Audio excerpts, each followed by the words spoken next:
Guys, this series has gone on way too goddamn long. Dude, I can't swear in these. This is just the beginning. There, quick, say something stupid to confuse the YouTube algorithm. Guys, we're you know what book we're reading. I don't care. Do you know what part we're in? This is part 2 of the chapter. In the previous part of this, we found Sinclair walking. Yep, that's right. He parted company. He saved a guy from killing himself. And then before that, what else? I can scroll through this. He talked to the guy. He's, honestly, the word esoteric jumps to mind. And by esoteric, I of course mean he's this guy floats in the room, you know.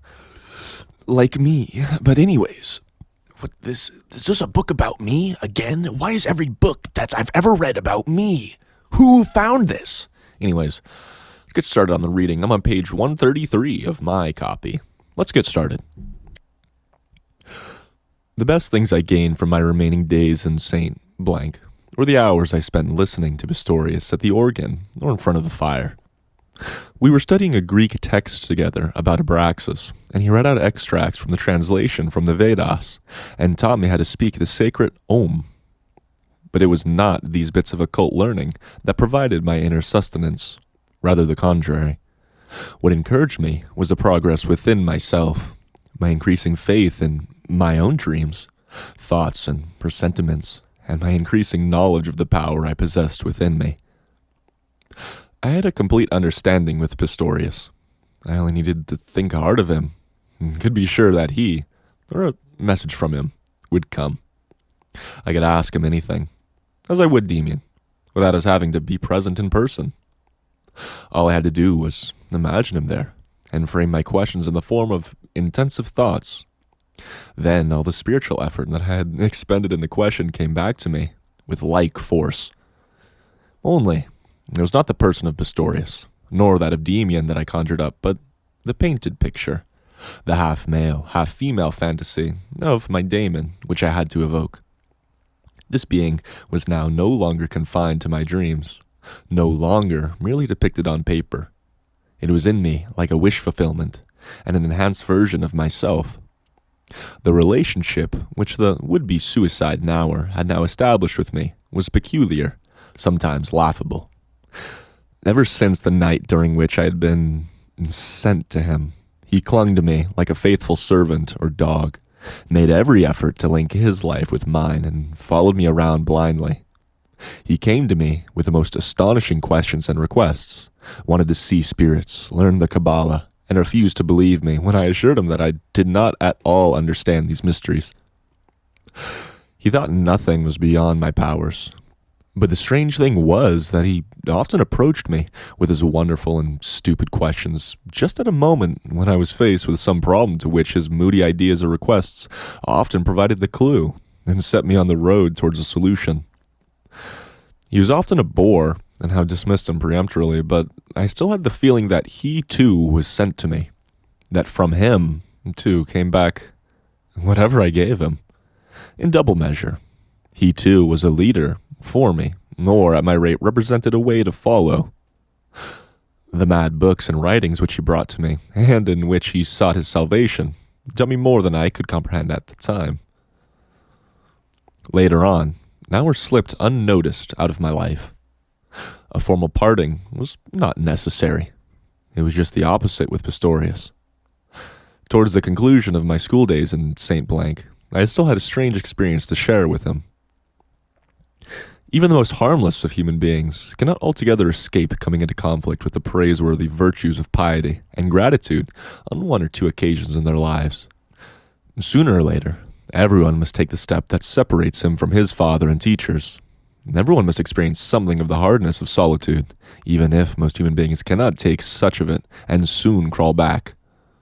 I myself did not make such a violent or sudden break from my parents and their world, my childhood world of light, but I slowly, almost imperceptibly, drew further and further away from them.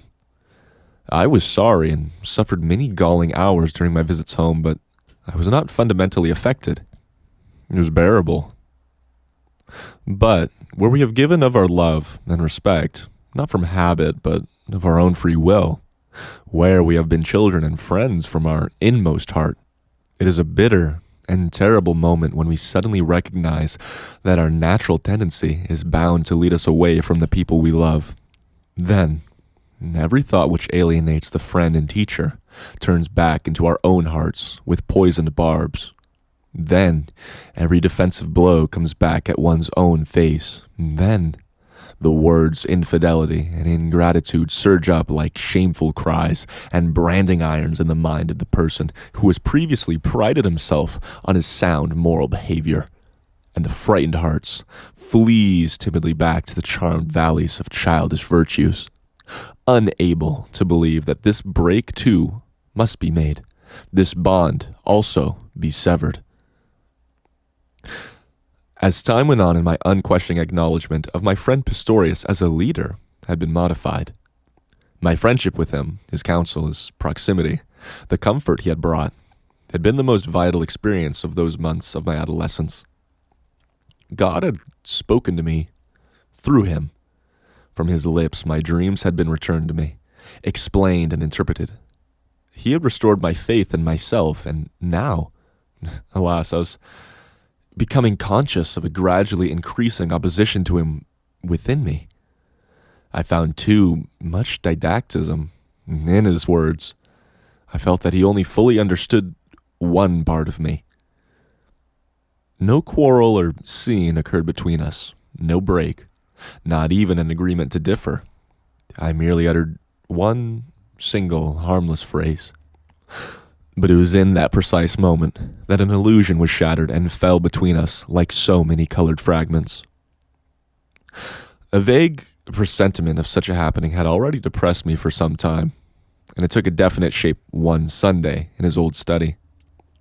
We were lying on the floor by the fire, and he was talking about mysteries and forms of religion which he was studying, and turning over in his mind and the future potentialities of which preoccupied him. All this to me seemed more an object of curiosity and interest than a really vital matter.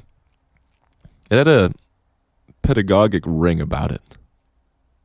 It sounded like tedious research among fragments of ancient worlds, and all at once I felt a repugnance against the whole business.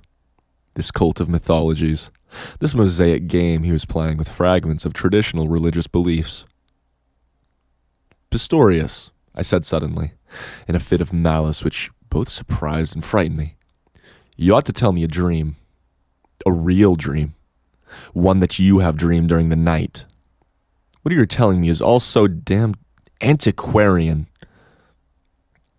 He had never heard me speak like that before, and I immediately realized with a mixture of shame and horror that the arrow which I had fired at him and with which I had pierced his heart had come from his own armory, and that I was now returning to him with sharpened barbs and self-reproaches which I had sometimes heard him utter in his ironical way. He reacted instantaneously and fell silent at once. I glanced at him with dread in my heart and saw that he had gone terribly pale. After a long, uneasy pause, he threw some fresh logs on the fire and said in a quiet voice, "You're quite right, Sinclair. You're a clever fellow, and I'll spare you the antiquarian stuff." Although he spoke calmly, he was obviously hurt. What had I done? I was very near tears. I wanted to speak a message of encouragement, implore his forgiveness, assure him of my affection, my deep gratitude. Words of comfort rose to my lips, but I could not utter them. I continued to lie there, gazing into the fire, and kept silent. He kept silent too, and so we lay, and the fire dwindled, and with every dying flame I felt something beautiful and profound that could never return, glow and disappear. "I'm afraid you misunderstand me," I said at length, dejectedly, in a dry, hoarse voice. These stupid and senseless words fell mechanically from my lips, as if I was reading from a magazine serial. "I understand you perfectly well," said Pistorius gently. "You are right." He paused, then he continued slowly. "That is, as far as one man can be right among anyone else." A voice inside me said, No, I am wrong. But I could not say it aloud. I knew that with my brief words, I had put my finger on his fundamental weakness, his affliction and wound. I had probed the place where he was unsure of himself. His ideal was antiquarian.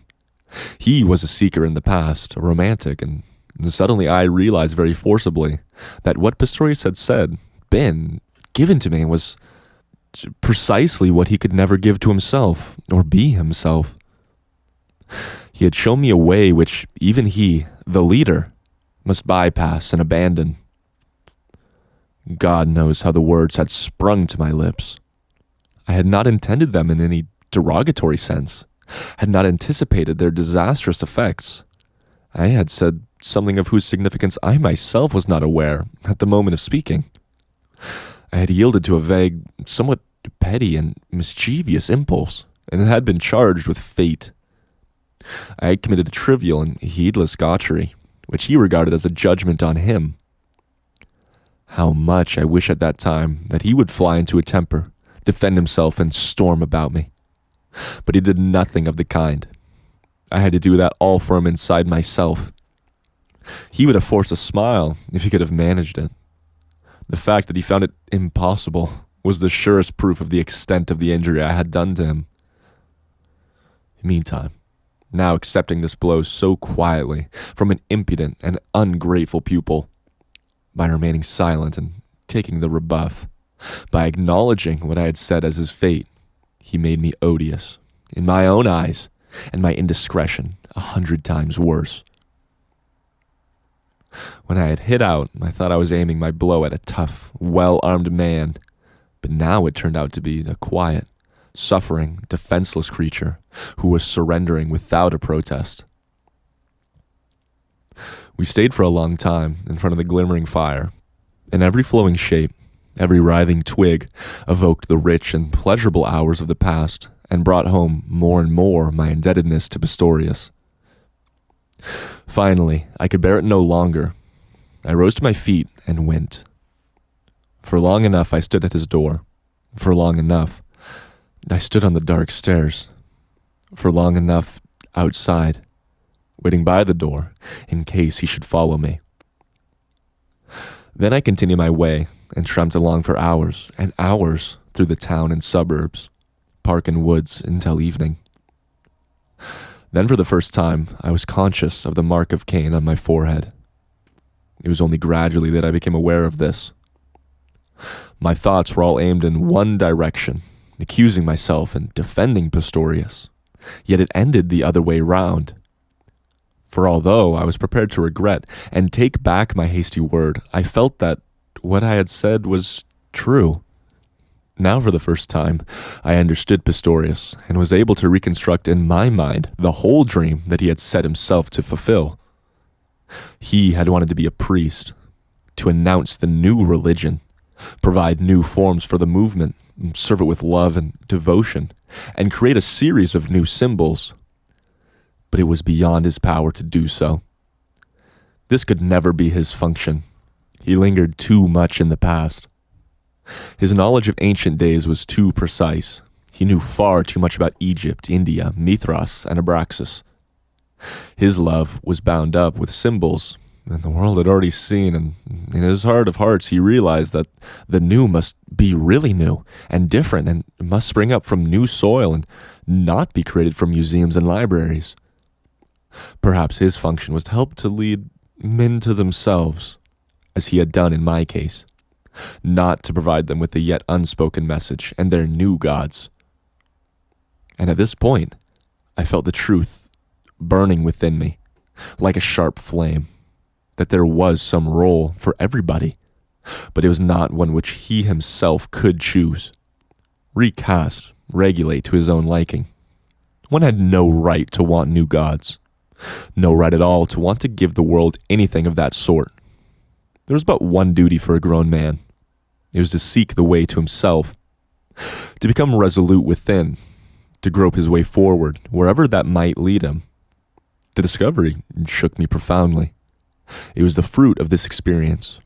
I had often toyed with pictures of the future, dreamed of roles which might be assigned to me as a poet, maybe, or prophet, or painter, kindred vocation. All that was futile. I was not there to write poetry, to preach or paint. Neither I nor any other man was there for that purpose. They were only incidental things. There's only one true vocation for everybody: to find the way to himself. He might end as a poet, lunatic, prophet, or criminal. That was not his affair. Ultimately, it was of no account. His affair was to discover his own destiny, not something of his own choosing, and live it out wholly and resolutely within himself. Anything else was merely a half lie, an attempt at evasion, an escape into the ideals of the masses, complacency and fear of his inner soul.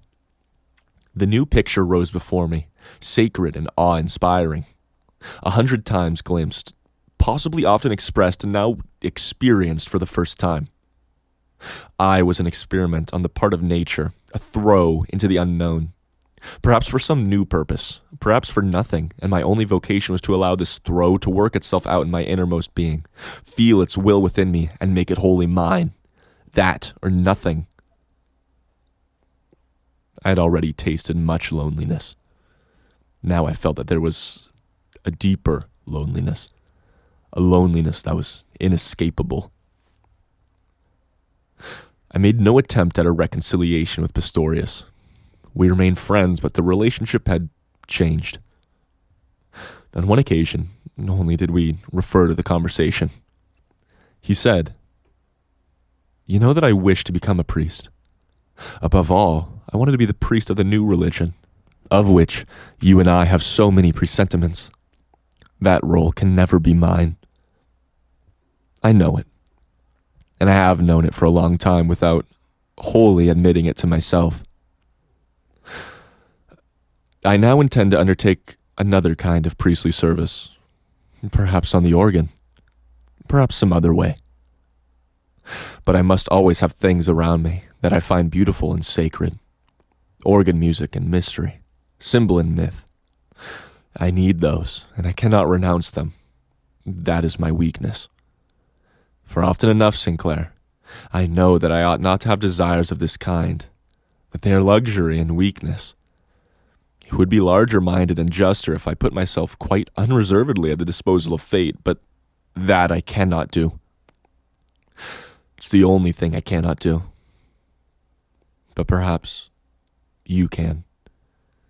It is difficult. It's the only really difficult thing there is. I've often dreamed of doing so, but I cannot. I'm afraid. I'm not capable of standing so naked and alone.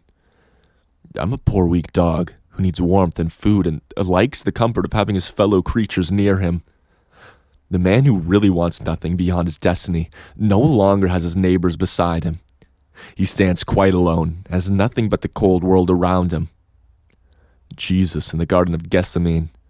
There must have been martyrs who let themselves be nailed to the cross without a murmur, but even those were not heroes. Were not freed, for even they wanted something that was homely and familiar to them. They had models, they had ideals, but the man who follows his destiny is allowed neither models nor ideals, nothing cherished or comforting. And yet this is the path one must follow. People like you and me are truly lonely, but we still have each other.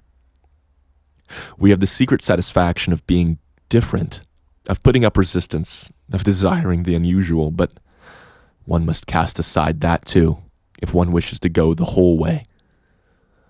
One may not be revolutionary, an example, nor a martyr either. It is beyond imagining. Yes, it is beyond imagining, but it could be dreamed of and anticipated, felt. Sometimes I had a slight experience of it when I found a whole quiet hour to myself. At such times, I would look into myself and see the image of my destiny in the staring eyes. They would be full of wisdom, full of madness. They could glow with love or dire evil, It was all the same. You could not choose. You ought not to want anything, only yourself, your own fate. Pistorius had served me, a guide on part of my journey. In those days, I ran around like a blind man. Storms raged inside me. Every step was danger.